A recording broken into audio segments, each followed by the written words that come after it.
All right, welcome to a special edition of Terp Talk here on Wayne Terp and YouTube on YouTube.com.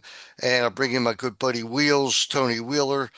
And Tony, the one thing that I got from this breakdown is that something we talked about with Tillman last week, or at least I brought it up, the importance of the Big Ten tournament, the importance of winning the tournament. I do believe, although I can't swear to it, it could have cost Maryland a number one seed by losing to Ohio State. They might not have gotten it if they did beat them. But It did. It did cost them, Bruce, and we'll probably talk a little more about this in a minute, but the NCAA selection committee looked like they went pretty much almost straight down the RPI rankings. Maryland finished 2/10,000ths of a point, so 0.0002 points behind Cornell. If Maryland wins that Ohio State game Saturday night, Maryland is number one in the RPI. They likely are. They would be the number one seed. So it did cost them. Did cost them the top seed.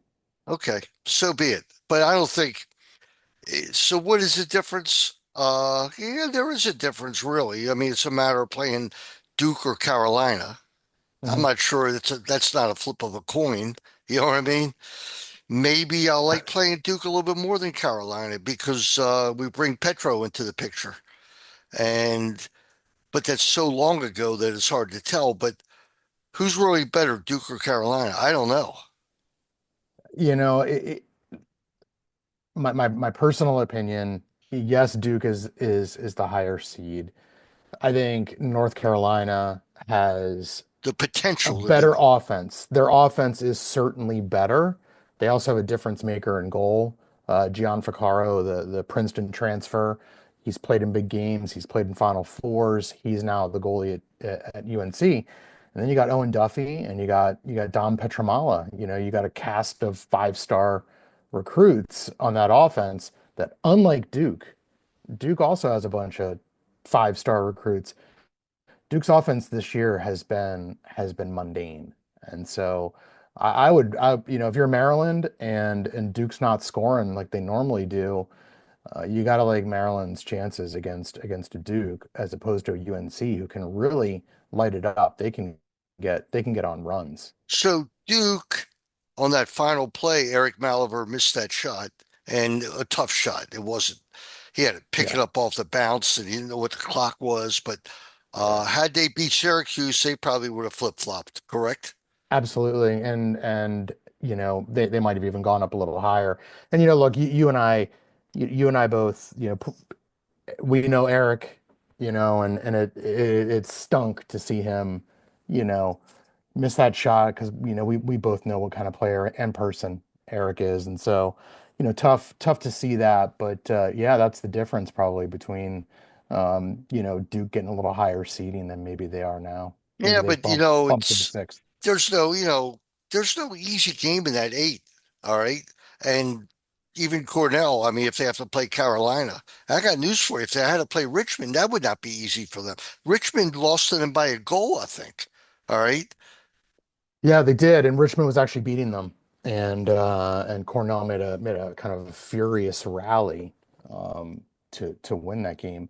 But if you take a step back and you look at kind of the overall bracket, kind of what happened, the NCAA says that they use the RPI as a sorting tool, right? They don't use it as like the, theoretically they don't use it to just kind of go 1 through 8 for the seeds. And remember, for a lot of people, they don't seed after 8. So the committee doesn't get together and say, hey, we're these 1 through 18, these are the teams.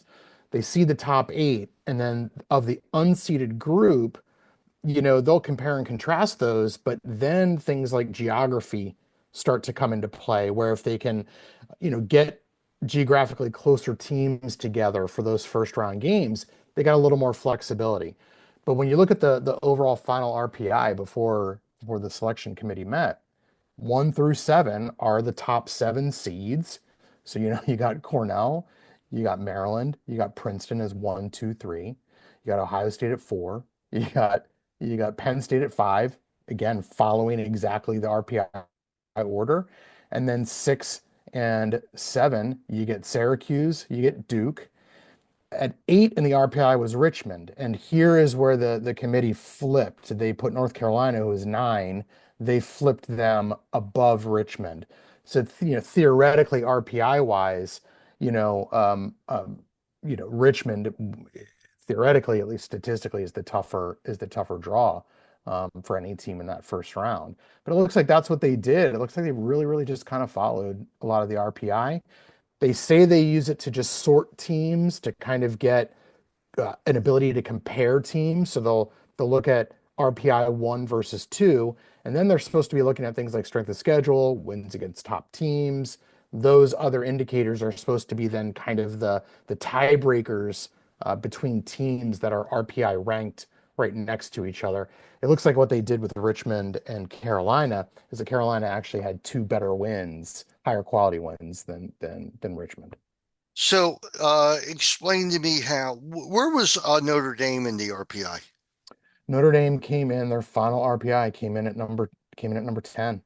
Right. So after the top eight, they really match up those games based on geography, as close to the RPI as they can. And you know, they're that to me, Notre Dame is that mystery situation, that Yeah. why would you I mean, you wouldn't be shocked if they upset Ohio State, and then you wouldn't be upset if they who would their Beat next Cornell. game be? Beat Cornell, right? They'd play No, they no, play Penn they would State. play the winner. Yeah, they play the winner of the Penn State Colgate game Right. in the So quarters. they enter the Big Ten just like they always do with Maryland to enter the ACC. Yep. And you know, let's go down the list. So Cornell gets the number one. All I can say is they won 20-15. They were down 14-8, 14-8. They give up a lot of goals. They really do. Where's their weakness on defense?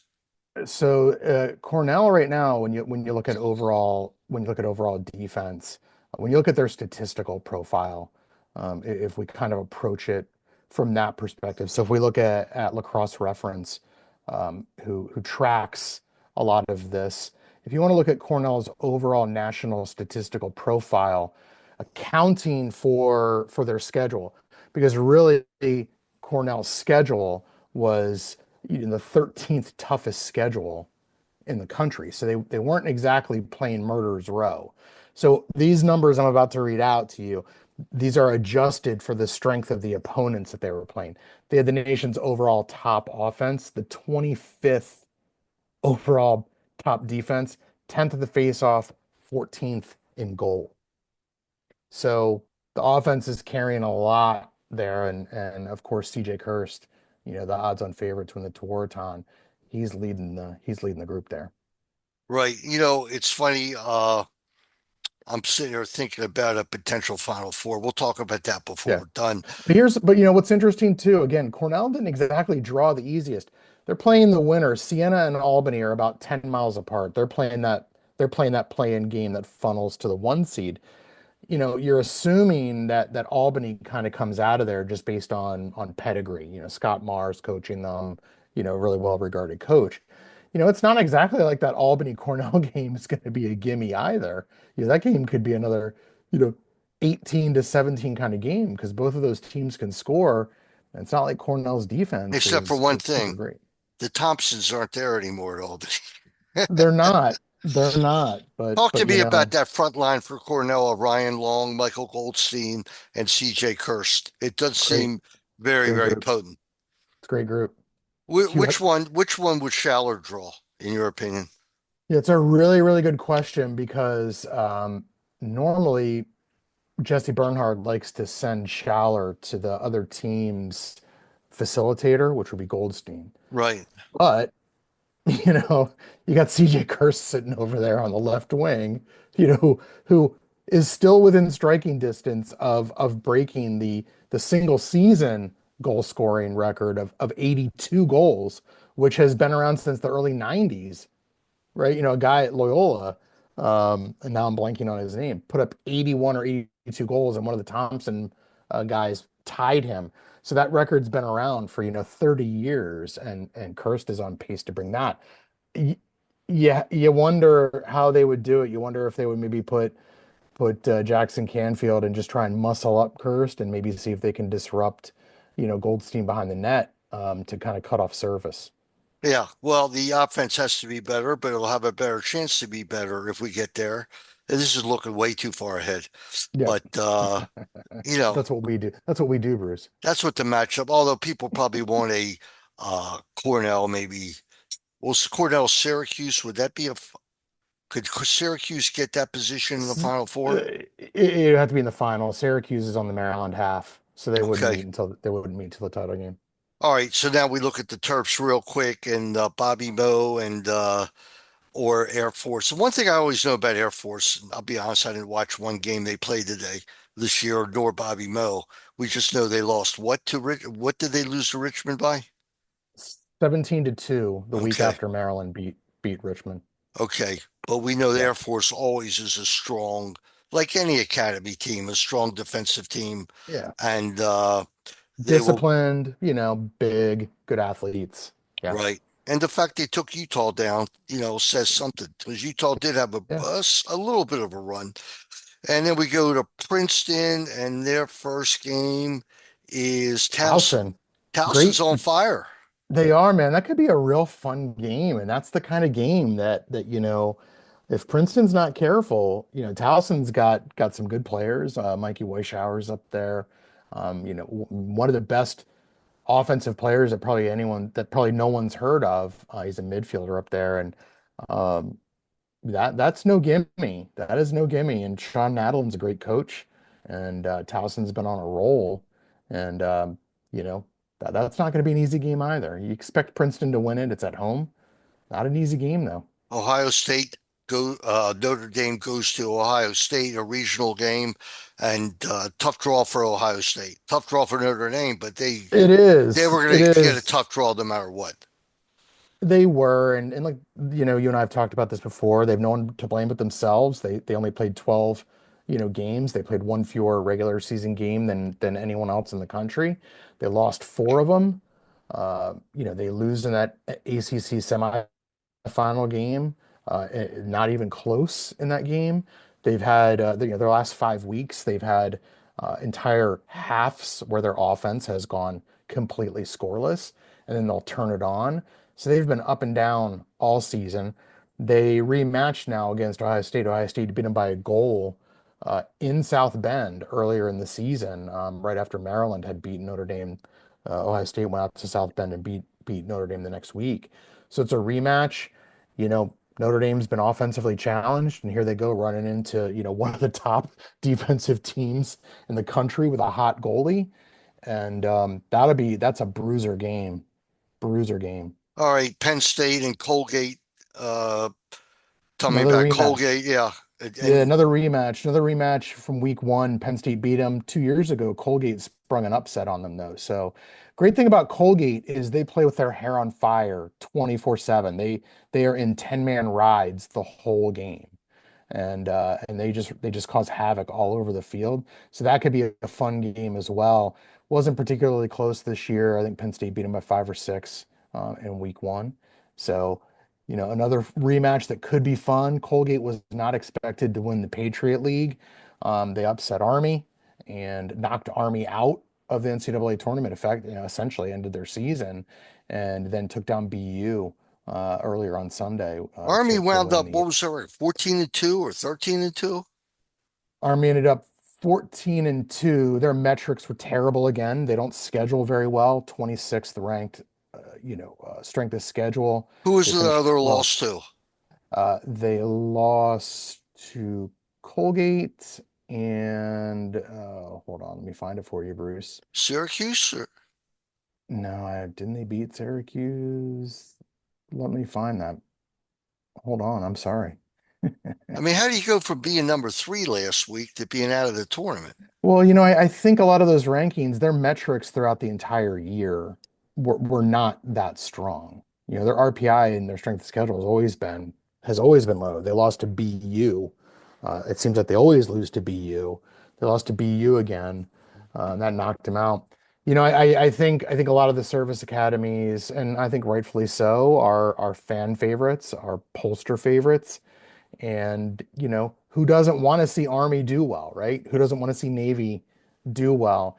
I think that sort of explains a lot of where a lot I of don't know how they about ended. I don't know about any of these teams, Colgate, Army, uh, Towson even, but I do know one thing. I don't want to play Army again. All right. No. I didn't like the way that game went. Yeah, Okay. you don't want to be in the grinder against Army. Right. You really don't want to be. So we move from there to Syracuse that draws Harvard. They draw Harvard, another rematch from earlier in the season.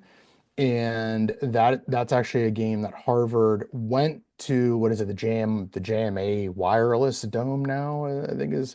Carrier I, Dome, as they I call it. think, but to you and I, it's the Carrier Dome. It's always going to be the Carrier Dome, right? So, Harvard goes into Syracuse and beats Syracuse on the road in the dome there. They beat them 15-14. Exciting game. They got a guy named Sam King, a kid out of Baltimore, and who's at attack, who bit of a smaller guy, but it's just so dynamic and just leads that whole offense. And one of the funny things about Harvard is they pretty much play every game knowing that they're not going to win faceoffs, and they just figure out ways to keep winning. And they went into the dome and knocked off Syracuse last time. And of course, their reward for being the last team selected in the tournament this year is they got to go on the road again to Syracuse. Let me ask you about faceoffs. Jonah Carrier did pretty well last night after Maryland was getting beaten up pretty bad on faceoffs. Tell me about assess what he did yesterday.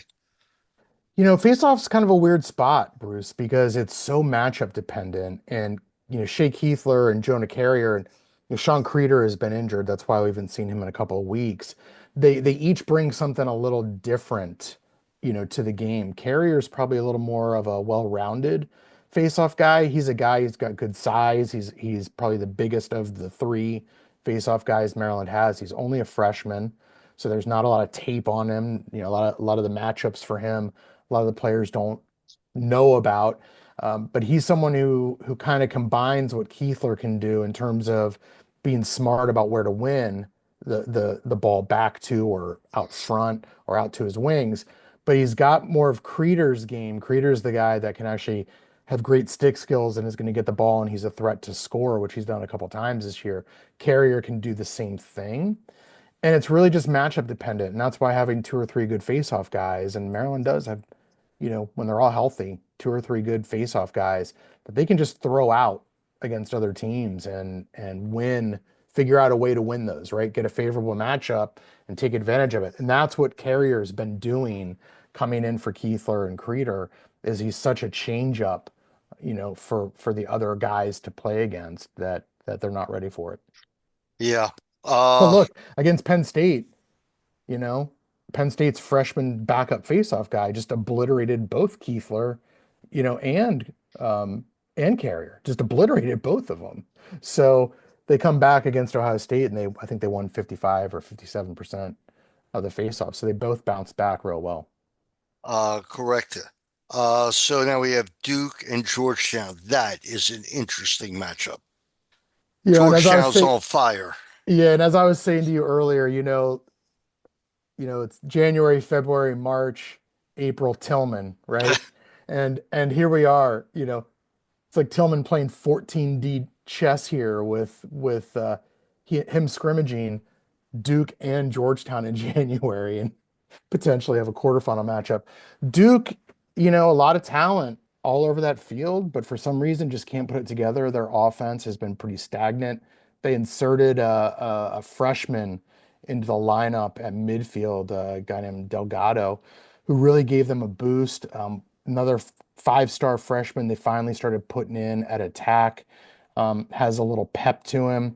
But the offense really, it's Molliver behind the goal, and it's McAdory up top in the midfield. They got a guy named Ben Johnson who's a big time shooter, but there's just a lot of standing around on that offense. And now you got Georgetown who's really hitting their stride. They've won 7 consecutive Big East championships, and they started out pretty rough to begin the year and just turned it around again. They've got a good balance on offense. They've got a good faceoff guy, good defense. Little bit younger in goal, but a real solid team. Yeah, for sure. And Carolina plays Richmond. We talked about that one. That will be a very, very tough battle for Carolina and Richmond. Yeah, fun game. That's gonna be a fun game, I think. It's gonna be a real fun game. You and Richmond's got a great goalie. Maryland saw him, Zach Vieg, really good goalie. They got a really good close defense. A guy named Aiden O'Connell leads their offense. One of the interesting things about Richmond that really throws teams off is their defensive scheme is very unique.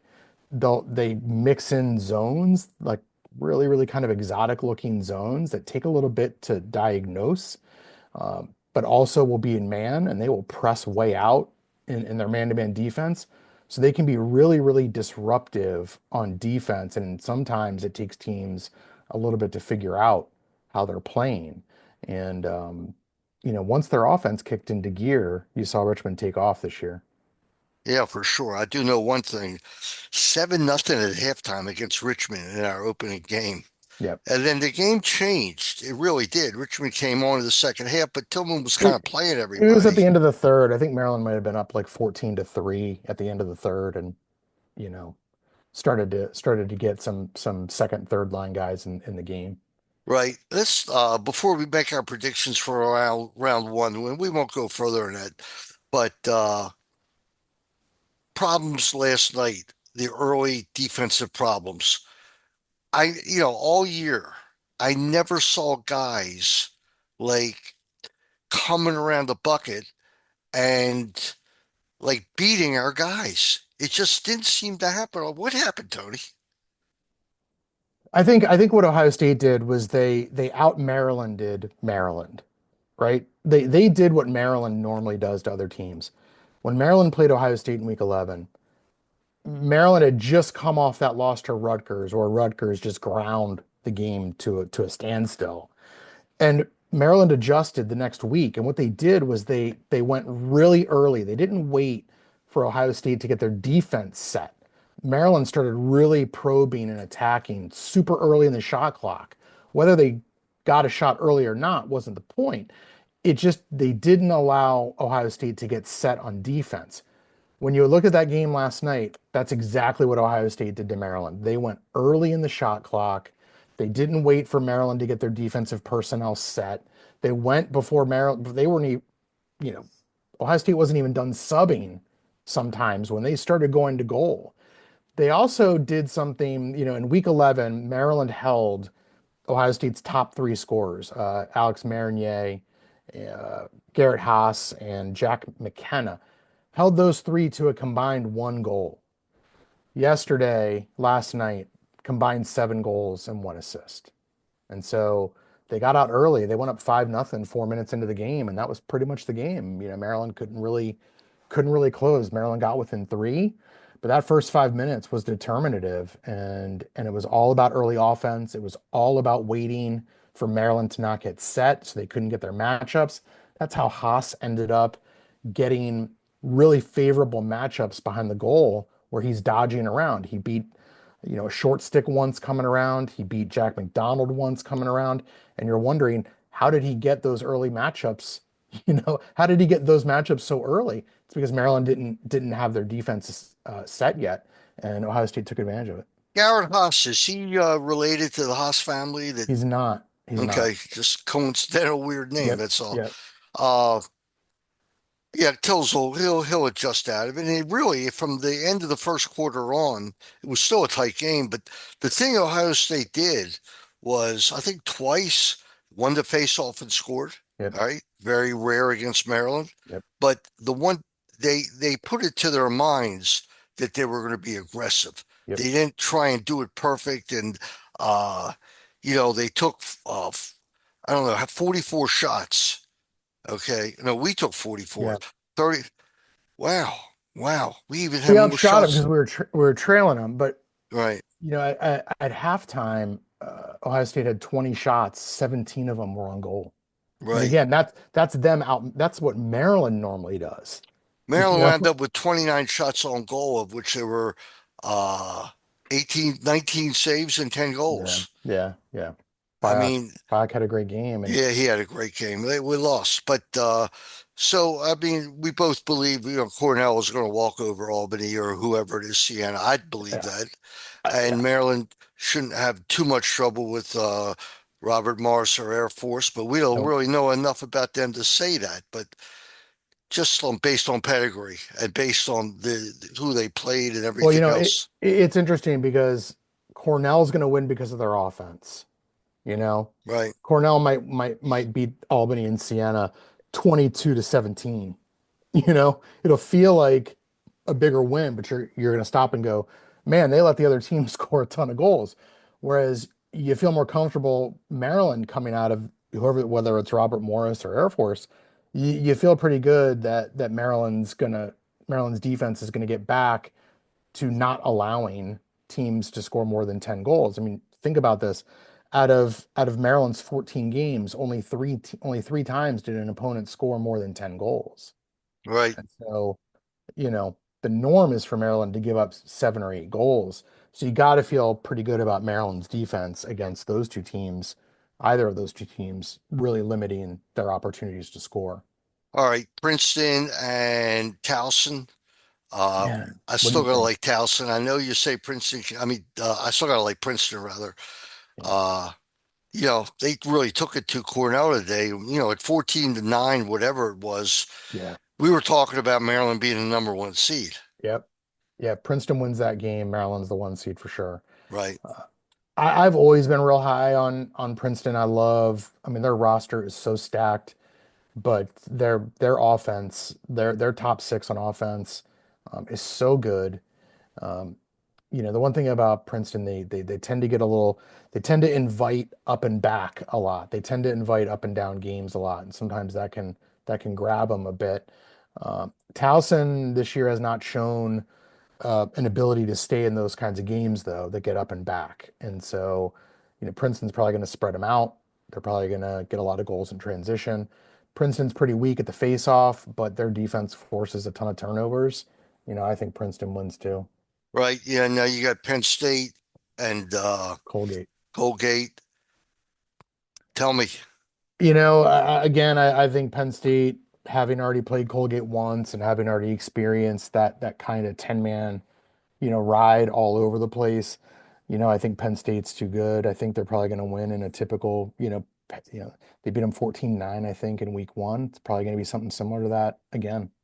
Well, here comes one of my two upsets, okay, and that is Notre Dame and Ohio State. I think that Ohio State's on a high. There's no doubt about it. They Hmm. got a lot of confidence. Hmm. But when you win championships, it's a different mindset. Yep. And give them credit, they beat Notre Dame by a goal Yep. at Notre Dame, 10-9. Yep. right? And sent them reeling. Yep. And I think for that reason, uh, I even can't even call that an upset. I don't even know who will be favorite in that game. It's a great point, Bruce, and I'm with you. I think Notre Dame wins that game. It's championship pedigree. It's like you're saying, they've been there, they know how to do it. I think it's going to be a really fun game, though. I mean, I think you've got really good defense going against Notre Dame there. Fajak's still a young guy. I mean, if Notre Dame gets to him early, the way Maryland got to him early in week 11, things can go south for Ohio State there. You got to like Notre Dame's face-off game. Will Lynch probably is going to dominate that face-off matchup against Jack Oldman at Ohio State. I'm with you. I like Notre Dame in that game as well. Syracuse comes back, I believe, and takes revenge on Towson. On I mean, Harvard, you not mean? on Towson, on Yeah, on Harvard. uh, Harvard, right? Yeah, Uh, agreed. yeah. And then my second upset, there's going to be upsets. You just hope you're not one of them. Yeah, But Duke and Georgetown. I you think like Georgetown. Georgetown's on a roll, and they're going to be a tough out for anybody, including Maryland. Okay, if that's who Maryland has to play. And I'm not saying I'd rather play Duke. They're both going to be tough games. But Georgetown, what they won 10 in a row or I'm 9 in just a looking at row? their schedule right now. Georgetown, they lost out at Denver in a or they lost at home to Denver 7-3. So let's see the one, two, three, four, five, six. They've won six of their last seven. But their offense has really come alive. They lost that game 7-3, but then their goal output, here's their goal output for their last four wins. 21, 17, 19, and 16. Now, granted, that's against St. John's, Villanova twice, and Marquette once, so not murderers row, but you know, This they're guy rolling. Carroll, what do you have, 8 goals or something? Or Yeah, he had eight goals, and then in the previous game, they had a freshman score nine. yeah, I don't know what's going on there, but hot teams can get hot. I know Maryland handled them in the scrimmage. That means nothing. You know what I mean? It really, Exactly, you know, we're, exactly. I'm tired of Um, talking about scrimmages. Uh, but it's familiarity, and I think that's the thing, right? Is that like there's already a built-in familiarity there. Um, and for Duke and Georgetown as well, right? Like they're familiar with Maryland. They've seen Maryland up close and they know what that is. I'm just looking up Georgetown's metrics here, Bruce, because they've really come on of late. 14th in offense, 13th in defense, 16th at faceoff, 21st in save percentage. Um, and so that kind of tracks a little bit. Look at decent, pretty good, pretty good offense, decent, pretty good defense, solid at the faceoff, and in goal, young, right? Little youth of the goal. And then I'm going to look up Duke here. I want to see Duke's uh, adjusted metrics here. Sorry to keep you waiting as I'm navigating. Um, if I can find them. All right, so Duke on their opponent adjusted metrics, ninth in offense, fifth in defense, 17th in faceoff, ninth in saves. So Duke a little higher end on some of those metrics. Give me Maryland's numbers. You're of course gonna appreciate Maryland's numbers, and none of them will be a surprise to you, having eighth in offense, second in defense, 18th in faceoffs, first in saves. First in saves, Yep, an opponent adjusted save right? percentage. Yep. That means we're playing tough teams, Yep. right? Okay. Yep. Yep. Again, And here's sometimes, the thing, with Maryland, if you look at their splits, and I've been saying this to people, I'm predicting a lot of people get down on Maryland's offense, even though it's like, hey, they're still eighth in opponent adjusted efficiency, right? But everyone gets down because they tend to not score a ton of goals. They're just hyper efficient. And I keep saying to everyone, I'm predicting a renaissance for Maryland's offense coming up, and pretty pretty easy to see why. Uh, in conference. So during the Big Ten, Maryland's adjusted offensive efficiency is just under 34%, right? So they'll right, score, three goals out of every 10 possessions based on adjusting for opponent right. quality. Their seven non-conference games, 38%, And that's a big difference, right? Now, scarily enough, Maryland's adjusted defensive efficiency in conference, 23.8. Their non-conference adjusted defensive efficiency, 17%. Maryland's face-off, 58% non-conference, 52% in conference.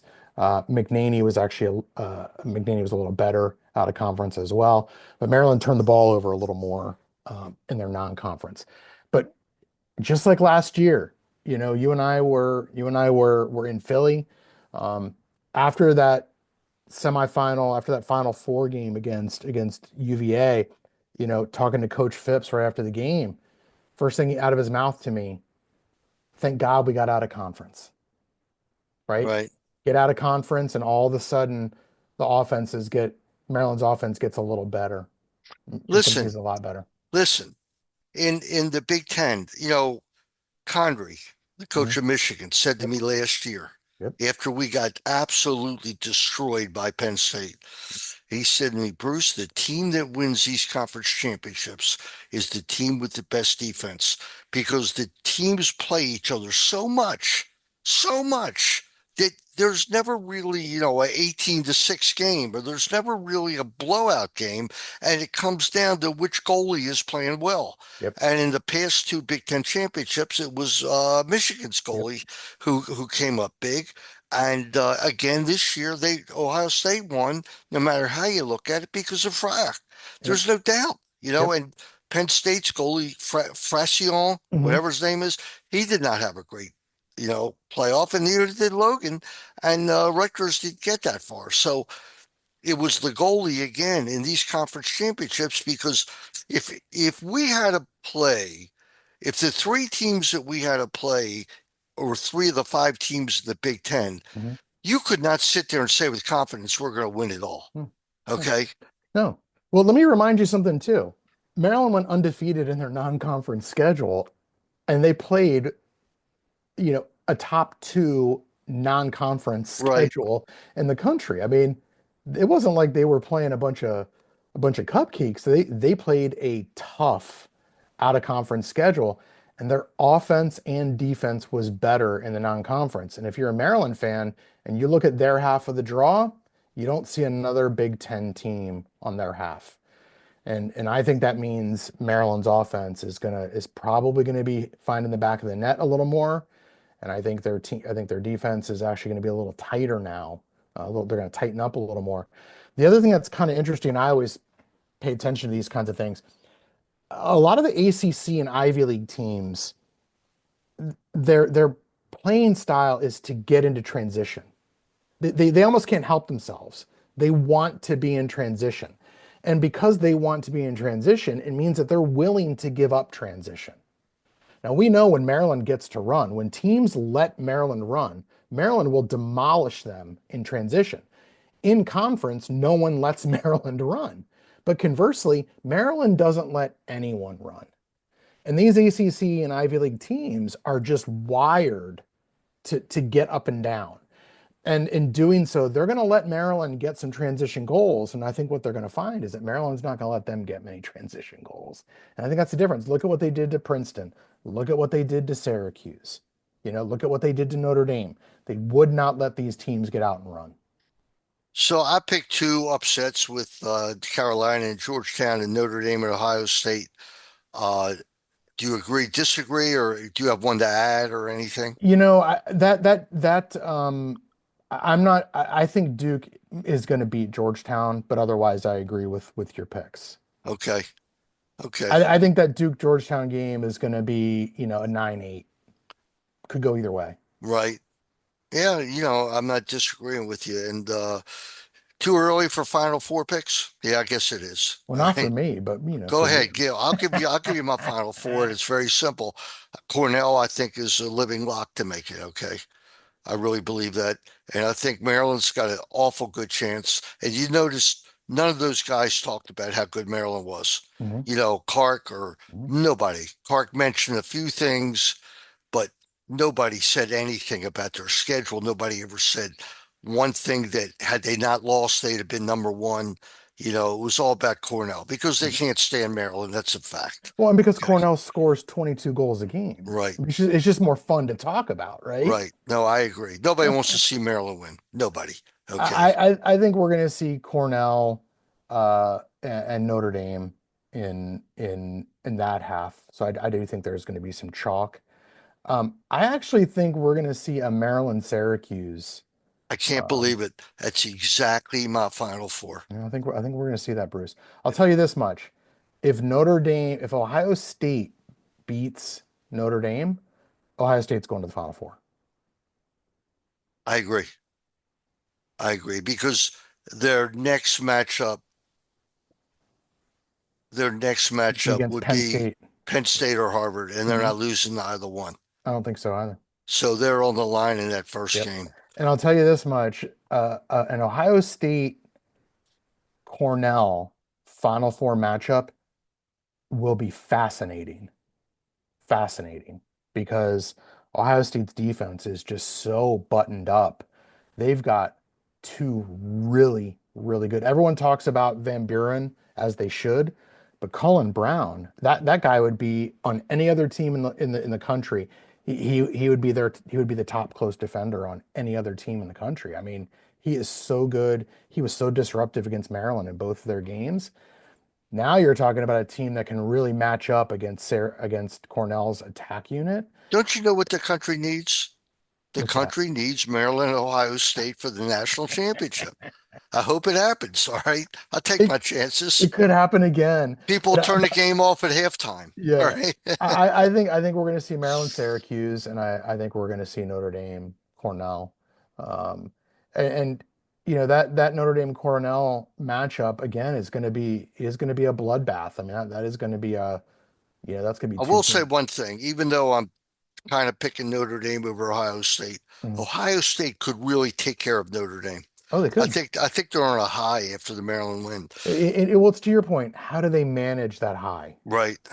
And that's what I think you're worried about, right? Like, do they know how to handle success? Yeah. Well, it's a lot of expectation now, and they are a deserved number four team, and I could make a case for a deserved number three team. Yeah. When I Well, look according at to Chris Cotter on ESPN, there he felt like they should have been seated above Maryland. So you can make a case, but not much of one. no, You there's no just have to case to look make. at you have to look at their schedule. There's Okay. no case to make. What just because they beat Maryland more recently? I Yeah. mean, Well, it was I thought comical. I thought that the coach said it right. He said they've been the standard. We've been chasing that for 10 years. Right, but it's Okay. that statement that is what makes you worried about them playing Notre Dame.